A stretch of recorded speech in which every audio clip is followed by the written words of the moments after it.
नमस्कार साथियों, मेरा नाम है अशोक पांडे और मेरे चैनल जैबी विद अशोक में आपका स्वागत है। ठीक है, आज हम लोग शुरू कर रहे हैं आपका पेपर नंबर 3 है नए सिलेबस के हिसाब से। Paper number 3 accounting and financial management for bankers. ठीक है, AFM बोलते हैं इसे। नए सिलेबस में इसे पेपर नंबर 3 में रखा गया है और मॉड्यूल C से शुरू करेंगे। यूनिट नंबर 23 आज ले रहे हैं। ठीक है, मॉड्यूल C से स्टार्ट करेंगे। देखो, अकाउंटिंग में A और B जो यूनिट हैं वो प्योरली अकाउंटिंग को डेडिकेटेड हैं, वो मैं थोड़ा बाद में करवाऊंगा। ये मॉड्यूल C में आपका बॉन्ड है, आपका टाइम वैल्यू ऑफ मनी है, ये सारी चीज़ें सरल होती हैं। इनको पढ़ने के लिए एक चैप्टर का दूसरे चैप्टर से कोई खास रिलेशनशिप नहीं रहती है, तो इसलिए इसको पहले कवर कर देते हैं, फिर अकाउंटिंग का मॉड्यूल A और मॉड्यूल B आपको कवर करके दिया जाएगा। मैं शुरू कर रहा हूँ यूनिट नंबर 23 से। ठीक है, जिसका नाम है फाइनेंशियल मैथमेटिक्स फॉरेक्स अर्थमेटिक। ठीक है, तो हम यहाँ फॉरेन एक्सचेंज की बात करें, फॉरेन एक्सचेंज मैथमेटिक्स की बात करने वाले हैं।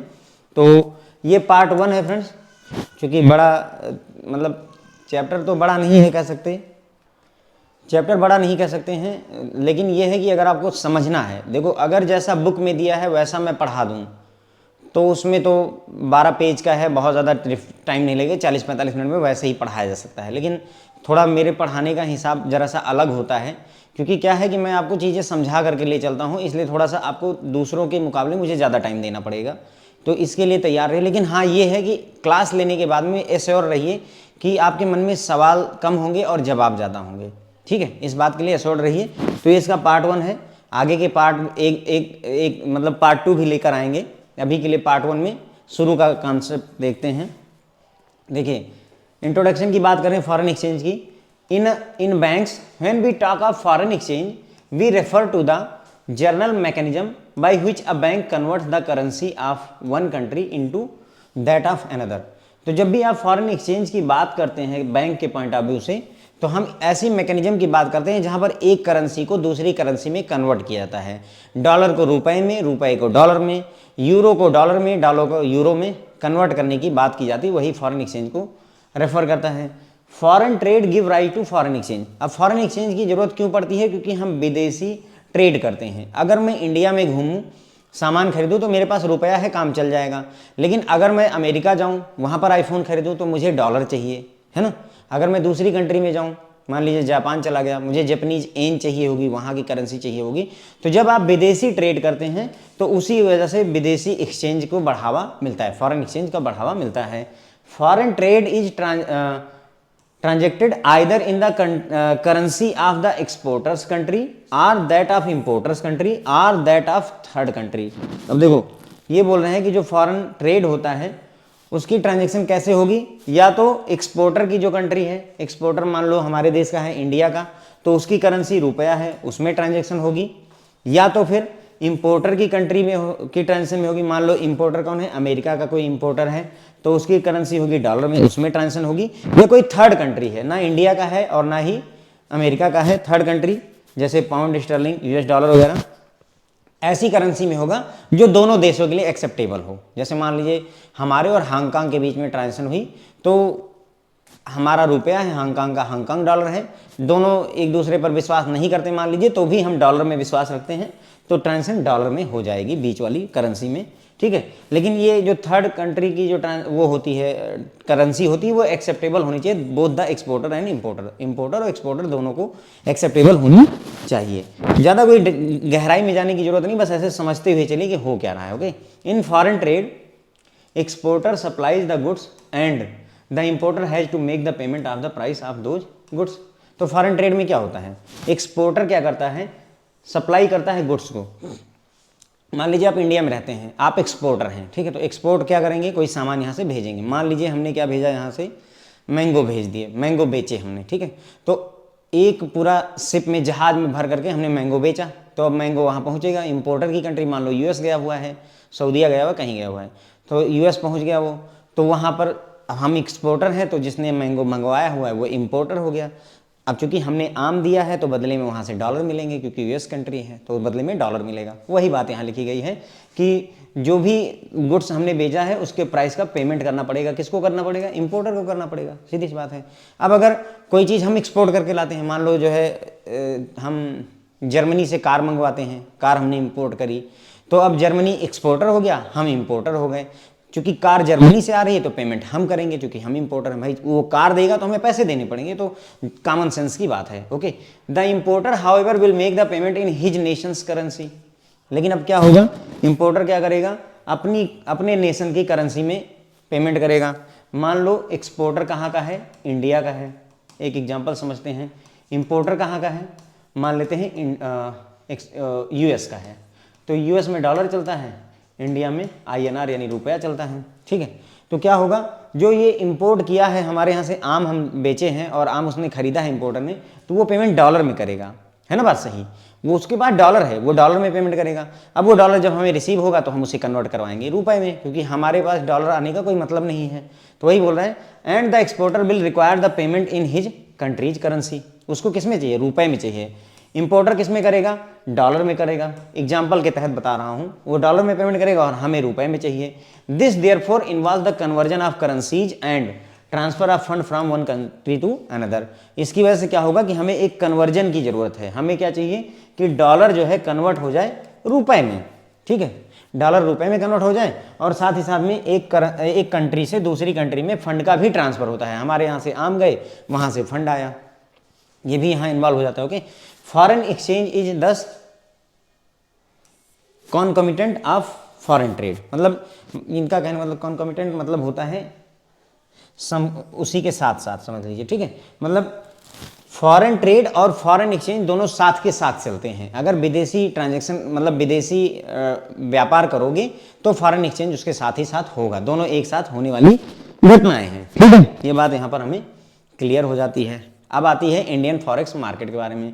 इसको बस 1 मिनट का समय दे करके रिवाइज कर लेते हैं, क्योंकि revision is the key to success. आपकी सफलता में रिवीजन सबसे ज़्यादा इंपॉर्टेंट रोल प्ले करता है, इसलिए हर चीज़ मैं लगभग आपको उसी समय ही रिवाइज करवा देता हूँ ताकि और भी क्लियर हो जाए। इंट्रोडक्शन में हमने बात की कि जब भी बैंक फॉरेन एक्सचेंज की बात करते हैं तो वो ऐसी मैकेनिज्म की बात करते हैं, एक ऐसे मेथड से की बात करते हैं जिसमें एक कंट्री की करेंसी को दूसरी कंट्री की करेंसी में कन्वर्ट किया जाता है। तो बेसिकली एक करेंसी को दूसरी करेंसी में कन्वर्जन करना ही फॉरेन एक्सचेंज कहलाता है। ठीक है, फॉरेन ट्रेड यानी कि विदेशी व्यापार की वजह से ही फॉरेन एक्सचेंज को बढ़ावा मिलता है। अगर हम विदेशी व्यापार ना करें, इंडिया के अंदर में ही व्यापार करते रहें, तो फॉरेन एक्सचेंज को कोई मतलब ही नहीं है, हमें ज़रूरत ही नहीं है। फॉरेन ट्रेड जो ट्रांजैक्शन होती है वो या तो जो है एक्सपोर्टर की कंट्री की करेंसी में होगी, मान लो एक्सपोर्टर रुपए में डील करता है तो उसकी करेंसी में होगी, या जो है इंपोर्टर की कंट्री की करेंसी में होगी, मान लो डॉलर में होगी, या किसी थर्ड कंट्री की करेंसी में होगी जो दोनों को, इंपोर्टर और एक्सपोर्टर को, दोनों को एक्सेप्टेबल हो। ठीक है, फॉरेन ट्रेड में क्या होता है, जो एक्सपोर्टर होता है वो गुड्स सप्लाई करता है, जो एक्सपोर्टर है वो सामान भेजेगा और बदले में जो इंपोर्टर है वो पैसा भेजेगा। लेकिन चूंकि जो इंपोर्टर है वो पैसा जो भेजेगा या जो मनी देगा वो अपनी कंट्री की करेंसी में देगा। मान लो इंपोर्टर यूएस का है तो वो पैसा मतलब हमें मनी डॉलर में देगा और हमें चाहिए होती है रुपए में। तो इस वजह से हमें यहाँ पर कन्वर्जन के लिए आगे बढ़ना पड़ता है। यही कन्वर्जन ही आपका फॉरेन एक्सचेंज कहलाता है। ओके, तो फॉरेन एक्सचेंज जो होता है फॉरेन ट्रेड के साथ साथ चलता है। फॉरेन ट्रेड होता रहेगा और फॉरेन एक्सचेंज दोनों साथ साथ चलते हैं। ठीक है, तो ये हमने फटाक से रिवीजन मार दिया इस बात का। इंडियन फॉरेक्स मार्केट की हम बात कर रहे हैं, थोड़ा यहाँ पर बात करते हैं।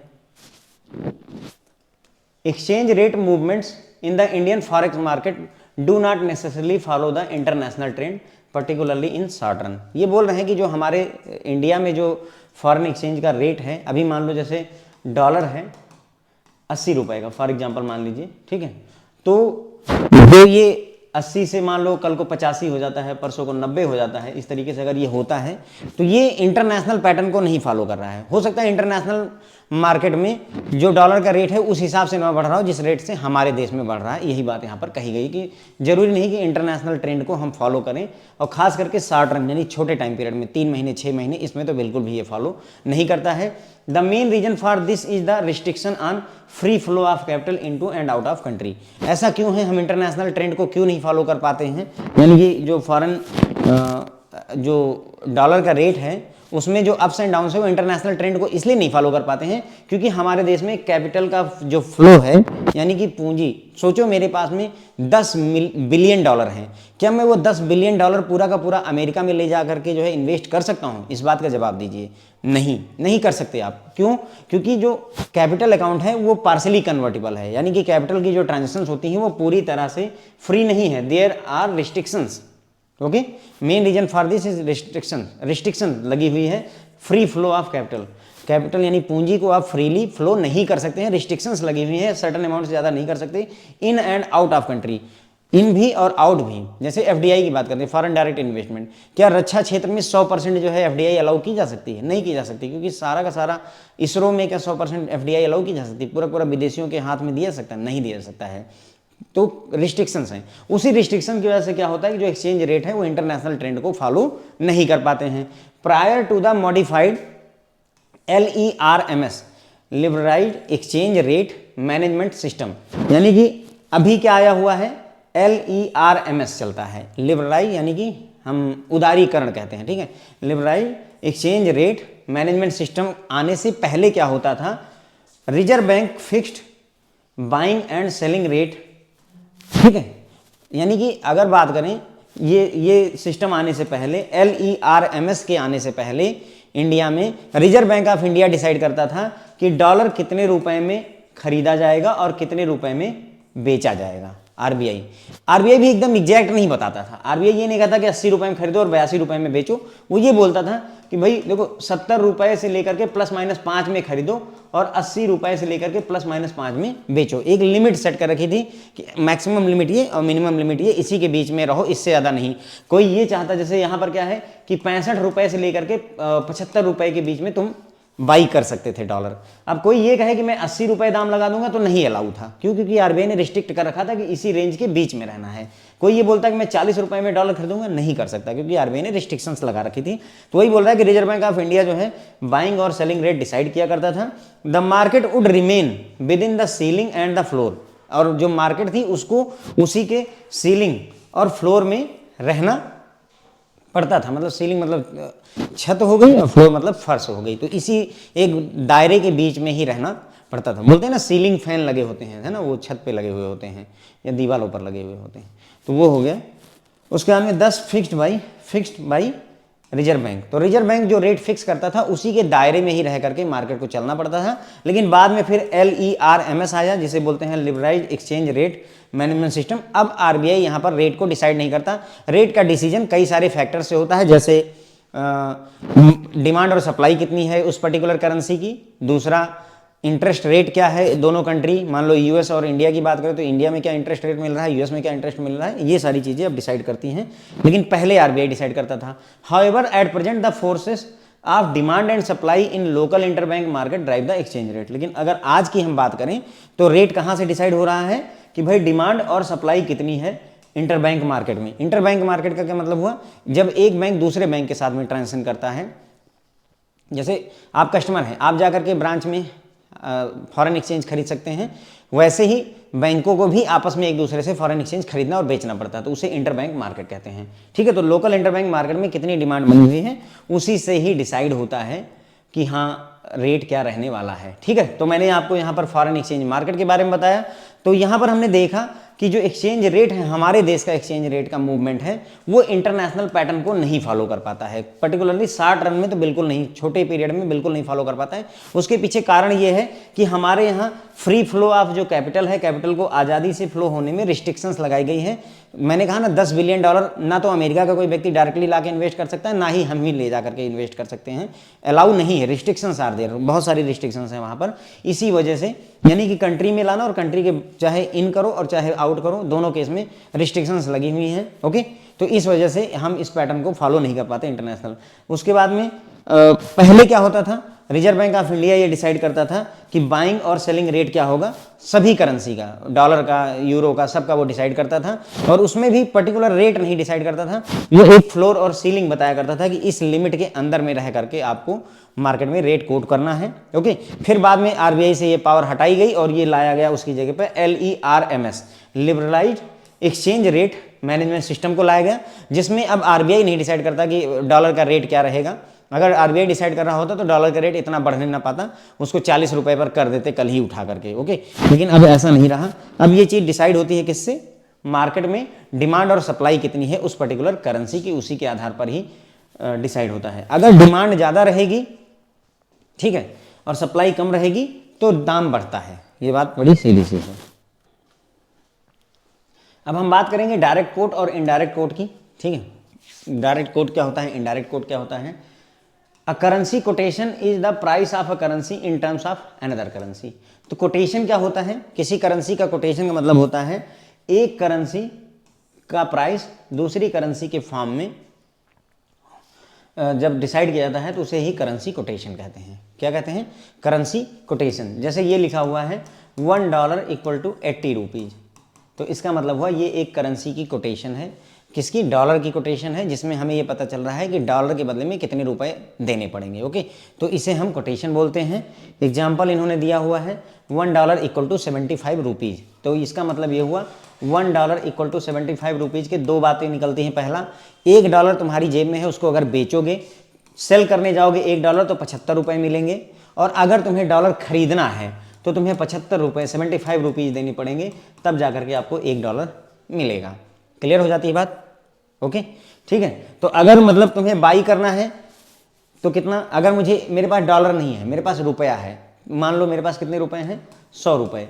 अगर मेरे पास 100 रुपये है तो मैं कितने डॉलर ले सकता हूँ भाई, देखो 75 रुपये का $1 है, तो 75 रुपये का $1 ले लो, बाकी 25 रुपये रखे रहो, बिस्किट वगैरह खा लेना, ठीक है। तो कुल मिला करके ये है, अगर डॉलर खरीदना है तो 75 रुपये देने पड़ेंगे, अगर $1 तुम्हारी जेब में है उसको बेचोगे तो तुम्हें 75 रुपये मिलेंगे, okay. This means that $1 can be exchange या सोल्ड फॉर 75 रुपये। $1 को हम 75 रुपये के लिए बेच सकते हैं।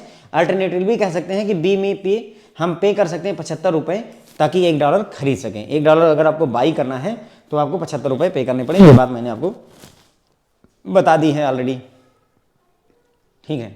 अब देखो यहाँ पर बोल रहे हैं कि जो फॉरेन एक्सचेंज की कोटेशन होती है वो दो तरीके की हो सकती है, डायरेक्ट कोटेशन भी हो सकती है और इनडायरेक्ट कोटेशन भी हो सकती है। डायरेक्ट और इनडायरेक्ट डिपेंड करेगा कि होम करेंसी जो है ना, depending upon home currency of the person concern. जो व्यक्ति है उसकी होम करेंसी क्या है, उसी के हिसाब से ये डिसाइड होता है कि डायरेक्ट कोट है या इनडायरेक्ट कोट है। जैसे मैं इंडिया में रहता हूँ तो मेरी होम करेंसी क्या है, रुपया है। अब रुपया फिक्स है कि रुपया वेरिएबल है, उसी के आधार पर डायरेक्ट कोटेशन और इनडायरेक्ट कोटेशन डिसाइड होती है। एग्जाम्पल के लिए डायरेक्ट कोट में क्या होता है, home currency price of 1 unit of foreign currency. Home currency price of, direct quotation is home currency price of 1 unit of foreign currency, यानी कि फॉरेन करेंसी की 1 यूनिट के बदले में होम करेंसी के कितने मतलब जो है लगेंगे, वही डायरेक्ट कोटेशन होता है। जैसे $1 इक्वल टू 75 रुपये है, इसका मतलब क्या करना है, हमें फॉरेन करेंसी 1 यूनिट रखनी है। अगर फॉरेन करेंसी 1 यूनिट है तो वो डायरेक्ट कोटेशन है, किसके लिए, हमारे लिए। यहाँ पर देखिए एग्जाम्पल दिया है मैंने, ये देखो ये सारी फॉरेन करेंसी है, डॉलर, यूरो और एन हो गया। 1 यूनिट के बदले में हमें यहाँ 80 रुपये, यहाँ 90 रुपये, यहाँ 60 पैसे मिल रहे हैं। तो अगर क्या है, फॉरेन करेंसी फिक्स है 1 यूनिट और होम करेंसी चेंज होती रहती है तो उसे डायरेक्ट कोटेशन कहते हैं। तो ये सारे के सारे फ्रेंड डायरेक्ट कोटेशन के एग्जांपल हैं। ये इसको $1 इक्वल टू 80 रुपीज़ को USD INR भी कहा जा सकता है, इसको यूरो रुपए को EUR INR भी कहा जा सकता है, इसको जो है एन और INR को JPY INR यानी जापानीज एन और INR भी कहा जाता है। ये ISO कोड होते हैं, ये क्या होते हैं, ISO कोड। जनरली यही लिखे जाते हैं बुक में, ओके। ISO कोड ही इंटरनेशनल स्टैंडर्ड फॉर ऑर्गेनाइजेशन है ना, ऐसे करके होता है, ISO कोड होते हैं, ठीक है। तो अगर हम डायरेक्ट कोड की बात करें तो ध्यान रखिएगा 1 यूनिट ऑफ फॉरेन करेंसी इसमें रहती है, बस ये बात ध्यान रखिए कि 1 यूनिट फॉरेन करेंसी की अगर है तो उसे डायरेक्ट कोटेशन बोल देंगे। जैसे यहाँ 1 यूनिट फॉरेन करेंसी की, यहाँ भी 1 ही यूनिट है, यहाँ पर भी 1 ही यूनिट है, और हमारी होम करेंसी की जो वैल्यू है बदलती जा रही है, तो इसे हम डायरेक्ट कोटेशन कह सकते हैं, ओके। जैसे ही एग्जाम्पल के लिए $1 इक्वल टू 75 रुपीज़ जो हमने लिखा था, ये डायरेक्ट कोटेशन है इंडियन नेशनल के लिए। अब अगर विदेशी की बात करें, मतलब थोड़ा सा एस्पेक्ट आपका ब्रॉडर कर रहा हूँ, कन्फ्यूजन मत पालिएगा, क्योंकि होम करेंसी मेरी रुपया था इसलिए मेरे लिए ये सारे के सारे डायरेक्ट कोट हैं।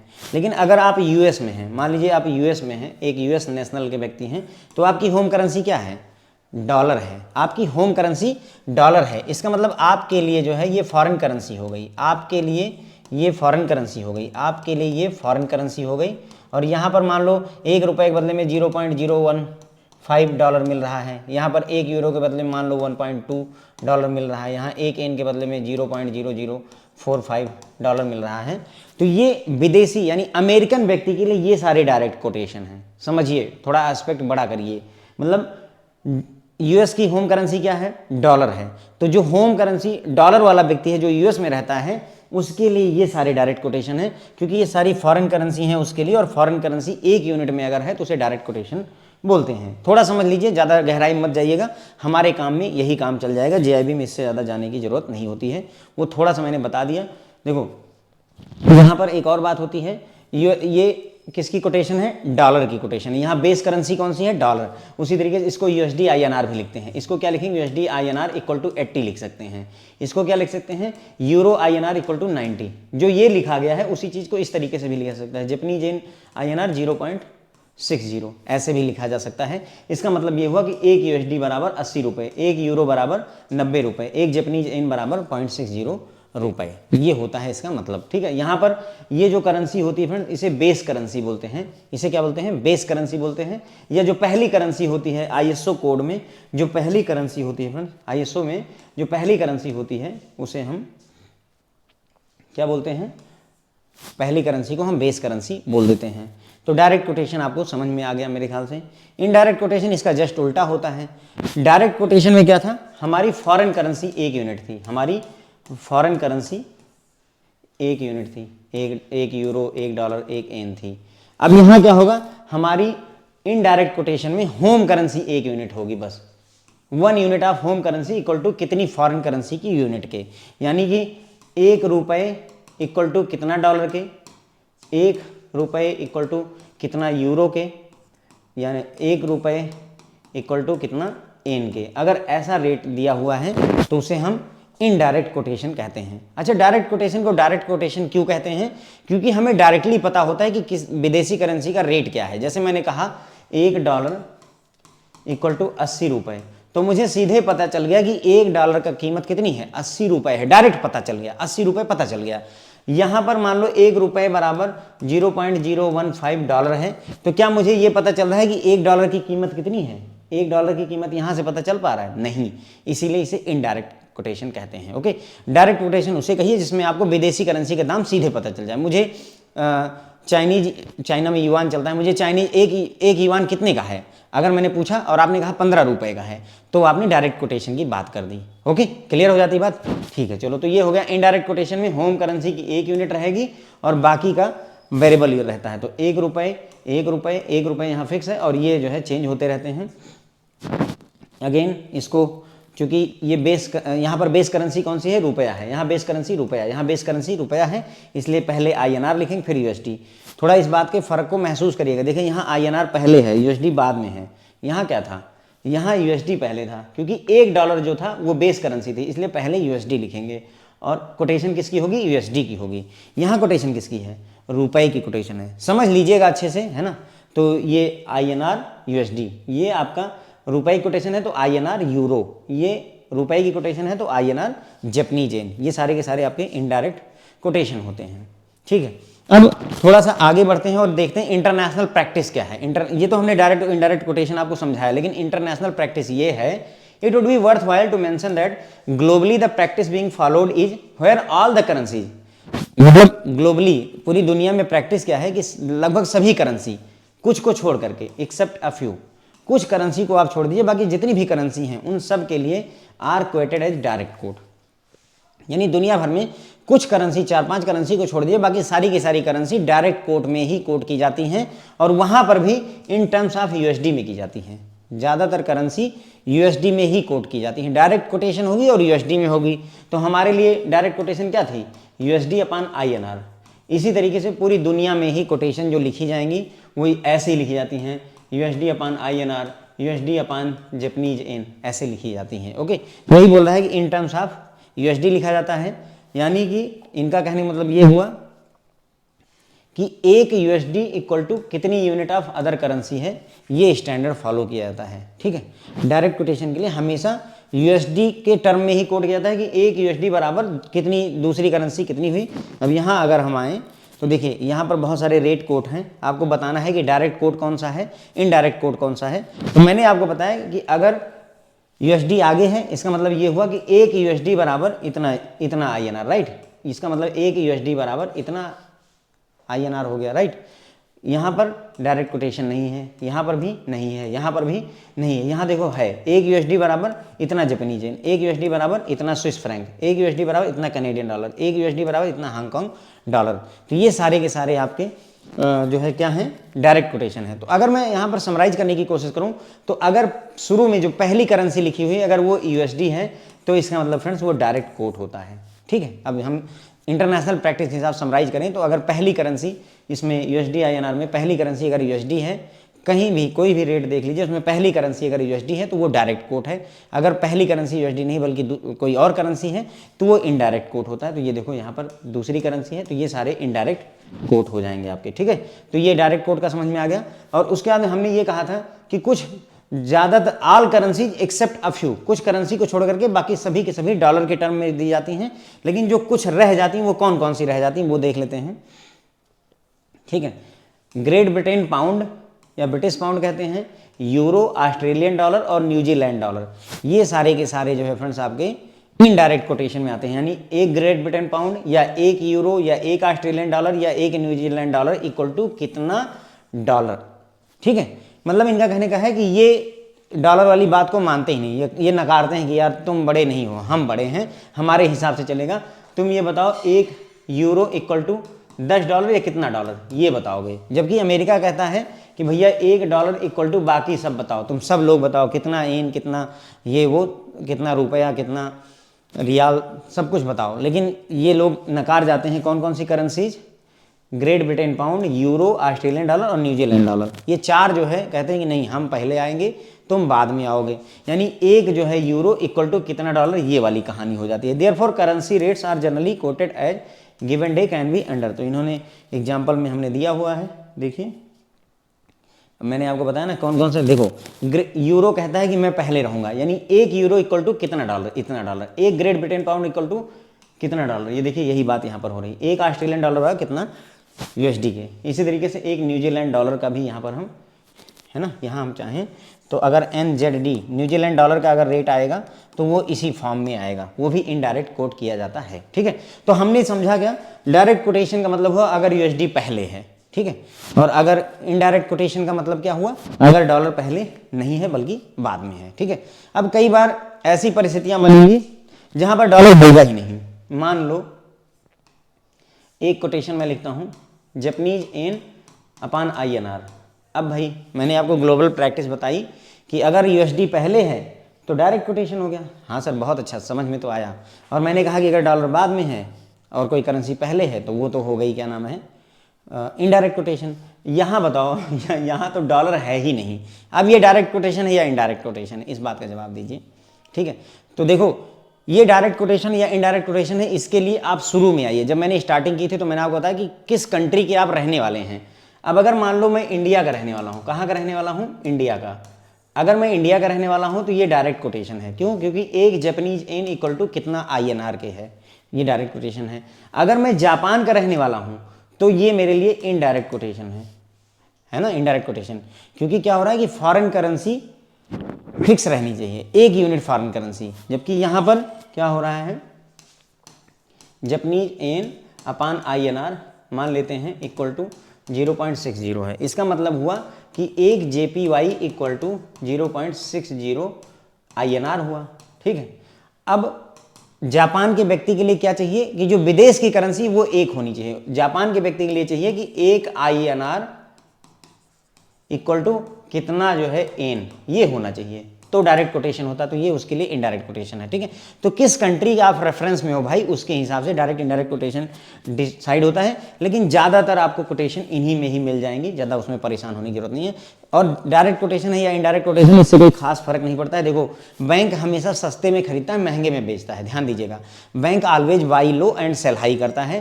तो देखो एक और बात कि जितने भी इतने सारे रेट मैंने आपको 8 रेट लिखे हुए हैं, कभी भी ऐसा संभव नहीं है कि ये वैल्यू छोटी हो जाए। ये वैल्यू छोटी हो और ये बड़ी हो। देख लीजिए 8 के 8 रेट आप पढ़िए, क्या कहीं ऐसा है, देखो यहाँ 50 है तो यहाँ 60 है, यहाँ 70 यहाँ 80 है, यहाँ 503 है, यहाँ 513 है, यहाँ देखिए 20 है 30 है, यहाँ 50 है, यहाँ 60 है, 72 है 82 है, 24 है 34 है। कभी ऐसा होगा ही नहीं, क्योंकि बैंक क्या करता है, इस रेट पर बाई करता है और इस रेट पर सेल करता है। बैंक हमेशा सस्ते में खरीदता है और हमेशा महंगे में बेचता है। इसलिए इतिहास में, दुनिया में कभी भी आपको कोई ऐसा रेट, जैसे मैं लिखता हूं $1 इक्वल टू 78, बैंक 80 में खरीदेगा और 78 में बेचेगा, असंभव है। कभी ऐसा रेट फ्रेंड्स आपको मिलेगा ही नहीं। तो डायरेक्ट कोट है या इनडायरेक्ट कोट है, उससे कोई लेना देना ही नहीं। मैं इतना दिमाग क्यों लगाऊं, सिर्फ इतनी बात समझो कि इसमें बेस करेंसी क्या है, पहली वाली, इसमें बेस करेंसी यूएसडी है, ये बेस करेंसी यूरो है, इसमें बेस करेंसी ऑस्ट्रेलियन डॉलर है। और इसका मतलब ये हुआ, यहां पर हुआ $1 इक्वल टू, अगर खरीदना है तो 74.95 रुपए हो गया। यहां अगर बात करूं, इसका मतलब हुआ कि 1 यूरो बराबर अगर खरीदना है तो 1.1150 डॉलर हुआ। ठीक है, ये हो गई पूरी कहानी आपकी। मतलब बेस करेंसी क्या है वो मुद्दा हो जाता है, 1 यूरो बराबर दिस मच हो जाता है। बस इतना ही ध्यान रखने की जरूरत होती है। बाकी इनडायरेक्ट कोटेशन, डायरेक्ट कोटेशन बहुत अच्छे से समझा दिया मैंने आपको, कोई कमी नहीं रह गई है। दोबारा नहीं करवा रहा हूं क्योंकि लगभग पढ़ाते समय ही 2 बार हो चुका है ये। ठीक है, डायरेक्ट और इनडायरेक्ट कोटेशन जो होते हैं फ्रेंड्स, वो एक दूसरे के रेसिप्रोकल होते हैं, एक दूसरे के विपरीत होते हैं, मतलब अपोजिट होते हैं। अपोजिट का मतलब 1/, होते हैं। अगर ए है तो ए का रेसिप्रोकल 1/a होता है, अगर 1/a है तो 1/a का रेसिप्रोकल ए होता है। ये होता है रेसिप्रोकल का कॉन्सेप्ट। तो यानी डायरेक्ट कोट इक्वल टू, अगर हम इसे लिखना चाहें तो direct quote equal to 1/ indirect quote. ठीक है, या इनडायरेक्ट कोट इक्वल टू लिखना चाहें तो 1/ डायरेक्ट कोट। ये होता है इसका फार्मूला, यही फार्मूला यहाँ पर लिखा हुआ है। तो अगर आपको कोई डायरेक्ट कोट दे रखी है, मान लो $1 इक्वल टू 80 रुपए दिया हुआ है, ये कैसी कोटेशन है, डायरेक्ट है या इनडायरेक्ट है? देखो डॉलर पहले है, $1 है तो ये डायरेक्ट कोटेशन हो गई, कोई डाउट नहीं होना चाहिए भाई। अब $1 यानी विदेशी करेंसी 1 है तो डायरेक्ट कोटेशन है, या डॉलर पहले है तो डायरेक्ट कोटेशन है।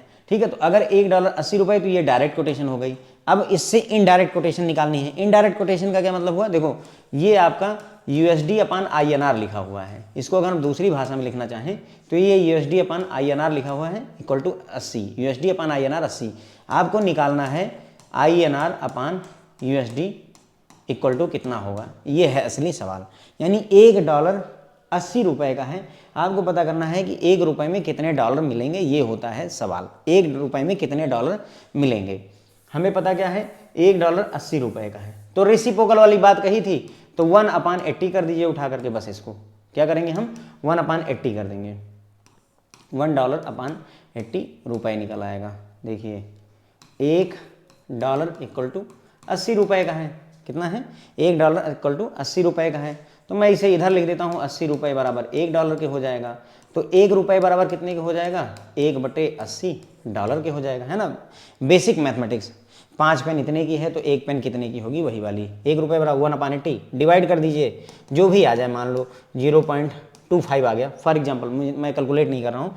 तो इसका मतलब हुआ 1 रुपए इक्वल टू 0.025, बस ये तुम्हारी इनडायरेक्ट कोटेशन में कन्वर्ट हो गया। ओके, यही होता है। तो अगर हमें डायरेक्ट कोटेशन पता है, USD/INR पता है तो INR USD पता कर सकते हैं, या $1 का दाम रुपए में पता है तो 1 रुपए का दाम डॉलर में पता किया जा सकता है, ये डॉलर में है। ओके, एग्जाम्पल इन्होंने दिया हुआ है, देखो $1 इक्वल टू 75 रुपीज़ है, ये डायरेक्ट कोटेशन है। तो 1/75 कर दिया। मैंने बताया आपको कि हम 1/75 क्यों कर रहे हैं, आया कितना, 1 रुपए बराबर इतना अप्रॉक्सीमेटली, ये इनडायरेक्ट कोटेशन में बदल गया। ठीक है, अब अगर आपको इनडायरेक्ट कोटेशन दे रखी है तो डायरेक्ट भी निकाल सकते हैं, कोई डिफिकल्टी नहीं है। ये दिया हुआ है, इसको 1 कर दीजिए, 1/0.0133, इसको डिवाइड करेंगे तो आप देखोगे 75 आ जाएगा। ठीक है, तो डायरेक्ट से इनडायरेक्ट, इनडायरेक्ट से डायरेक्ट कन्वर्ट करना कोई डिफिकल्ट नहीं होता। एक एग्जाम्पल यहाँ पर दिया हुआ है, देखिए एक और एग्जाम्पल है आपके सामने। एक एन 60 पैसे का है, या इसे जापानीज $/INR कहेंगे। आपको पता क्या करना है, INR/JPY पता करना है फ्रेंड्स आपको। तो ये डायरेक्ट कोटेशन हो गई, तो 1/60 कर देंगे, जो ये है 60 पैसे, तो 1/0.60 कर देंगे। कटेगा, अब डिवाइड करेंगे 1.67 आ जाएगा। तो 1 रुपये 1.67 एन के बराबर हो गए। ठीक है, तो अगर डायरेक्ट पता है तो इनडायरेक्ट करने के लिए 1 अपान कर दीजिए, बस बात खत्म हो जाती है। ठीक है, तो ये इनडायरेक्ट कोटेशन हो गई। एक ये पॉइंट करने वाला टॉपिक, मतलब नोटिस करने वाला पॉइंट है कि 1 अगस्त 1993, 1 अगस्त 1993 तक क्या होता था हमारे देश में, इंडिया में जो बैंक थे वो इनडायरेक्ट बेसिस पर कोटेशन दिया करते थे। क्या करते थे? इनडायरेक्ट बेसिस पर इनकी कोटेशन आया करती थी। लेकिन 2 अगस्त 1993 से 2 अगस्त 1993 से इन्होंने डायरेक्ट बेसिस पर कोटेशन देना शुरू किया है। तो अगर हम बात करें हमारे देश में कैसी कोटेशन दी जाती है, डायरेक्ट कोटेशन दी जाती है या इनडायरेक्ट कोटेशन दी जाती है, तो भाई डायरेक्ट दी जाती है। और ये काम कब से शुरू हुआ है? 2 अगस्त 1993 से शुरू हुआ है। ये क्वेश्चन पूछा गया है। तो कब से जो है डायरेक्ट कोटेशन दी जा रही है? 2 अगस्त 1993 से डायरेक्ट कोटेशन दी जा रही है। इसके पहले इनडायरेक्ट दी जाती थी। अगर मैं पूछूं अभी इंडिया में डायरेक्ट कोटेशन दी जाती है कि इनडायरेक्ट कोटेशन दी जाती है, तो आपका आंसर होगा सर डायरेक्ट कोटेशन हमारे देश में दी जाती। ठीक है, आगे बढ़ते हैं। अब मतलब डायरेक्ट इनडायरेक्ट बता दिया। ये थोड़ा सा आपकी बुक के बाहर का टॉपिक है, लेकिन ये है कि आपको कोट्स कैसे रीड करना है वो जानना जरूरी होता है, ताकि कुछ चीज़ें और क्लियर हो जाएं। तो देखिए कोट्स को कैसे रीड करते हैं। 1 USD equal to rupees this and this, इसका मतलब हुआ कि ये बाइंग रेट है। इसे फ्रेंड्स बिड रेट कहते हैं और इसे आस्क रेट कहते हैं। बिड का मतलब बाई करने वाला रेट और आस्क का मतलब बेचने वाला रेट। बैंक के लिए ध्यान रखिएगा, पूरी फॉरेन एक्सचेंज में हम सिर्फ बैंक के पॉइंट ऑफ व्यू से सोचते हैं, हमें कस्टमर्स के पॉइंट ऑफ व्यू से बिल्कुल भी सोचना नहीं होता है। तो अगर मैं बाइंग रेट कह रहा हूँ तो किसके बाइंग रेट की बात कर रहा हूँ? बैंक के बाइंग रेट की बात कर रहा हूँ। कस्टमर आता है डॉलर खरीदने, तो हमें मतलब नहीं वो खरीद रहा है कि क्या, बैंक क्या करने जा रहा है। भाई सीधी सी बात है, अगर कस्टमर आ रहा है बाई करने डॉलर, तो इसका मतलब बैंक क्या करने जा रहा है? सेल करने जा रहा है डॉलर, है ना। तो हमारा कंसर्न बैंक के पॉइंट ऑफ व्यू से होता है। ओके, तो देखिए ये इसे बिड रेट कहते हैं, इसे आस्क रेट कहते हैं, या इसे खरीदने का रेट कहते हैं, इसे बेचने का rate by rate cell rate कहते हैं। 1 USD इक्वल टू इतना लिखा हुआ है, तो हम इसे USD INR इक्वल टू ऐसा भी लिख सकते हैं, $1 इक्वल टू दिस मच, या ऐसे लिखा हो $1 इक्वल टू 74.95/74.96। अगर ऐसे भी लिखा है तो भी उसको ऐसे लिख सकते हैं। ये मैं क्या बता रहा हूँ कि कितने तरीके से कोट को लिखा जा सकता है। कोटेशन ऐसे भी लिखी हुई आ सकती है कि $1 इक्वल टू दिस है, ऐसे भी लिखी हुई आ सकती है, या ऐसे भी लिखी हुई आ सकती है, सब एक ही बात है। ओके, उसके बाद में दूसरा तरीका क्या है, यहाँ देखो USD INR को 74.9512 और 9652 लिख दिया गया। यहाँ क्या था 75 95 और यहाँ 74.95 था और यहाँ 74.96 था।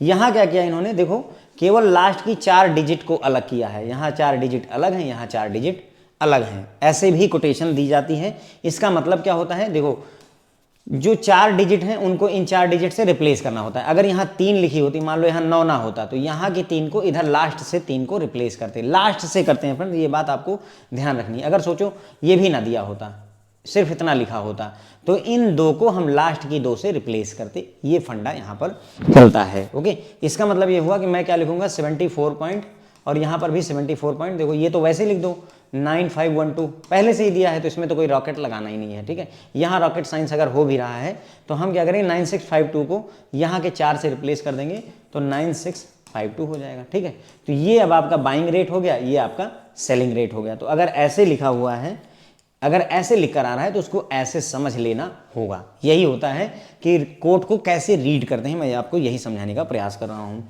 और आगे बढ़ते हैं।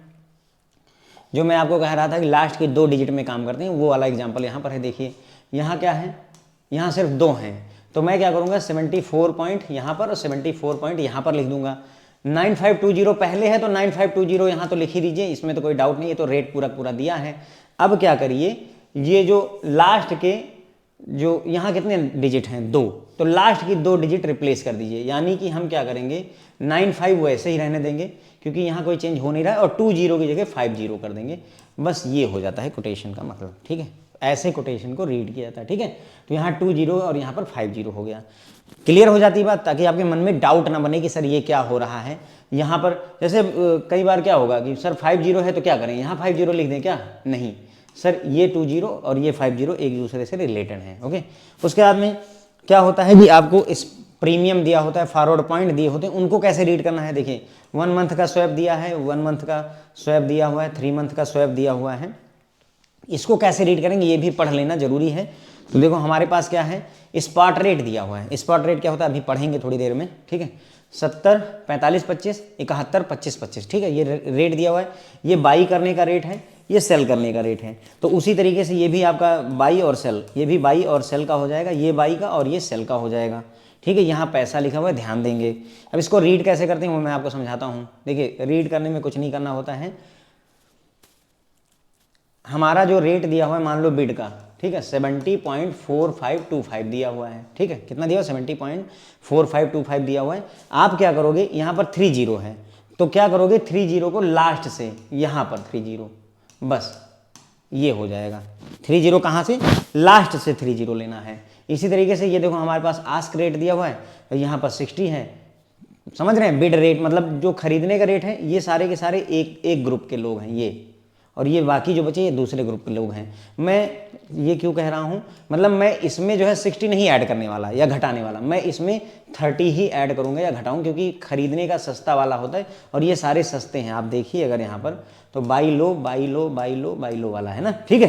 क्लियर हो गई बात। तो 30 और 60 क्या करना है, यहाँ पर 30 और यहाँ पर 60 लिखना है, और यहाँ 10 मतलब 00 भर देना है डेसिमल के लिए, ठीक है। अब यहाँ आ जाइए, यहाँ क्या है 105, तो यहाँ 105 लिखिए, लास्ट से लिखना है, ठीक है, और 0 यहाँ लगा दीजिए। इसी तरीके से यहाँ पर 145 लिखिए, यहाँ पर 0 लिख दीजिए, ठीक है, कोई दिक्कत नहीं है। अब ये वाले में थोड़ा सा दिक्कत है, क्यों, यहाँ पैसा लिखा हुआ है। अगर ऐसे लिखा होता 40 तो हम क्या करते हैं, यहाँ पर 40 लिख देते हैं। जैसे अगर इस तरीके से लिखा होता, पैसा ना लिखा होता तो 4000 ऐसे लिख देते, कोई दिक्कत नहीं थी। लेकिन 40 पैसा लिखा हुआ, 40 पैसे को रुपए में बदलो, तो 40 पैसे को रुपए में बदलेंगे, 100 से डिवाइड करेंगे तो 0.40 हो जाएगा, ठीक है। ये कितना है, 70 रुपये 45 पैसे है। देखो कितना है ये, 70 रुपये 45 पैसे और 25 और हैं, और हमारे पास कितना है, 40 पैसा है। तो 40 पैसा कहाँ जुड़ेगा, यहाँ पर जुड़ेगा। 40 पैसा कहाँ जुड़ेगा भाई, ये 45 पैसा है और हमारे पास 40 पैसा है, तो जुड़ेगा और घटेगा यहाँ पर नहीं। मैं बस जो समझाने की आपको बात कर रहा हूँ, यहाँ पर नहीं होगा। 40 यहाँ नहीं कि लास्ट में 40 लिख दिया, है ना। जैसा मैंने आपको बताया कि सर ये वाला 40 उठाइए, लास्ट में लिखिए, बाकी 0 फिल कर दीजिए, डेसिमल लगा दीजिए, ऐसा नहीं करना है। अगर पैसा लिख दिया है साहब तो आपको कंफ्यूज किया है। पैसा 40 पैसा आपका 40 रुपया होता है, और 40 पैसा यहाँ पर इस जगह पर आएगा, 45 के सामने आएगा, और यहाँ पर 70 पैसा है तो 70 पैसा आपका 25 के सामने आएगा, और इसको जोड़ा और घटाया जाएगा। ये होता है कोटेशन को रीड करना। आगे जब हम न्यूमेरिकल्स वगैरह करेंगे तो वहाँ पर हमें ज़रूरत पड़ सकती है। वही बात यहाँ पर देखो 30 लास्ट से 30 लिखना है, यहाँ पर लास्ट से 60 लिखना है। जोड़ना है या घटाना है वो अलग बात है, ऐसे छोड़ दीजिए, बस ये समझिए कि लिखते समझते क्या हैं। ओके, 2 महीने में देखो 105 था तो लास्ट से 105 लिखा, 145 था लास्ट से 145 लिखा। जब पैसे की बात आई 40 पैसे की, तो देखो हमने क्या किया, 45 के नीचे 40 लिखा है और 25 के नीचे 70 को लिखा, क्योंकि वो पैसा है, ठीक है। तो अब मेरे ख्याल से आपको समझ में आ गया होगा। अब हम बात करते हैं बिड रेट और आस्क रेट की, ठीक है। 45 मिनट ऑलरेडी हो चुके हैं। कहिए तो इसको जो है अगले लेक्चर में निपटाया जाए, क्योंकि आप लोग भी जो है थक गए होंगे मेरे ख्याल से, ठीक है। तो इसको टाइप्स ऑफ एक्सचेंज रेट अगले लेक्चर में देखेंगे। Thank you so much friends.